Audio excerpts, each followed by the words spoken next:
A little update on the Jeep project here. Went to Harbor Freight, got myself a winch. 5,000 pound I think should be plenty enough.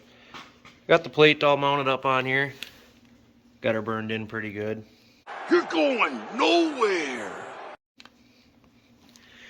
Now I'm going to wire up the winch and mount it, and that's pretty self-explanatory, so I'm not going to film any of that. But once the winch is on here, then I'm going to start working on the plow. I think what I want to do for the plow is something that will slide into the hitch receiver and then maybe also pin out here somewhere. That will be its own like sub mount thing. So that way I can mount the plow to that and have that like be like a quick attach thing.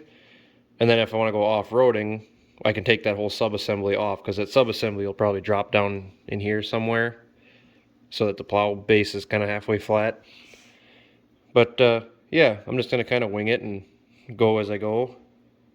And I guess I'll bring you guys along with.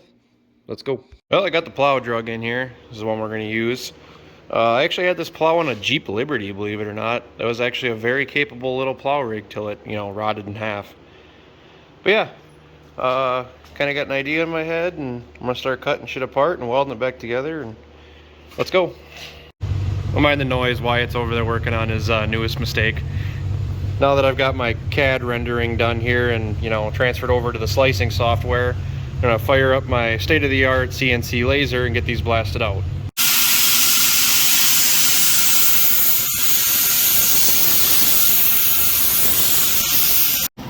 Alright, got all our pieces cut out. There's one on the floor over there and some in a snowbank out there. That's all that's left of that sheet of steel. Remember, we use every part of the buffalo around here. So I got them all cut out and drilled, cleaned up so that everything clears. You can kind of figure out what I got going on here. So now it's time to figure out where I want to put them down there and get them tacked on. Alright, let me show you what I got going on here. Got them tacked in down there. And I got a piece of square tube in there going into the receiver. Couldn't find a pin, so I got a bolt in there for right now. And I welded this piece on. Comedic effect, do something funny. Close enough. Anyway, this is extremely overkill for this, but it was what we had laying around, so that's what we're using. I think I'm gonna put a piece of angle that comes like this and then back this way on both sides, so then I can drill a hole, weld a nut on the back side, and then have a bolt on either side to kind of help with the rocking and the whatnot. So that way I can just pull these pins to drop the plow and still daily drive the Jeep.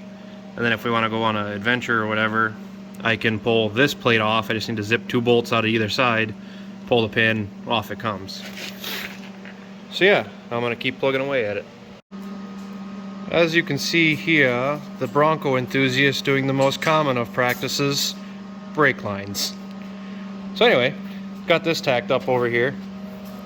And everything seems to work, holds the plow up off the ground. Probably going to have to address the front suspension a little bit. She's a little light in the ass and squatted in the front, but whatever, it'll work for now. So yeah, now I get to do the fun part, which is pulling everything apart, finish welding it.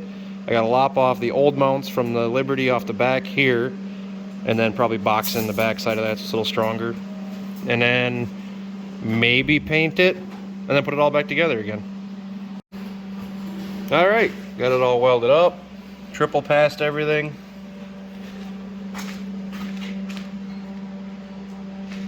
Did a single pass all the way across on this one and then triple on the ends because I needed clearance for the other pieces that come down on here.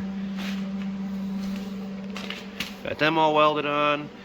Got a little hook on there so I can pull that up with the winch to get it underneath there, and then I'll get to the big one for actually using it. Wyatt's almost done doing brake lines. Wyatt's done doing brake lines. Now I can put it back together and see if it's actually going to work. Alright, there we go. Got it all reassembled. Went back together pretty easy. And the best part is, it works.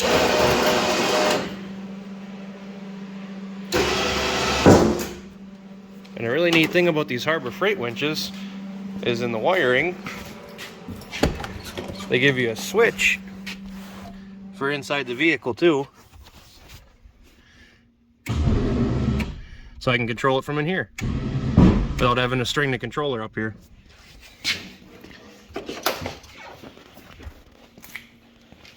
there it is. Once I get some snow, I'm going to test it out, and then if it works, I'll probably paint it up. But that's it for now. Thanks for watching. If you like this kind of stuff, then subscribe and follow along. Unpopular opinion time. The Jeep XJs are a better predecessor to the original flat fender and Willys Jeeps than any Wrangler will ever be. Reasoning. You see XJs as plow trucks, field beaters, farm trucks, mail. They're one of the most universal vehicles you see out there, next to Broncos. But the original Jeeps, the flat fenders, the Willys, the ones that were in the military, after they were retired from the military, they got put in the fields. You could outfit them with PTOs, you could use them with plows. They had hundreds of uses, and now you see XJs doing similar things, being used as a versatile machine. Whereas modern day Wranglers, you see moms taking to Starbucks with their small dogs, and then going back home and getting parked in a heated garage. Tell me what you think down below in the comments.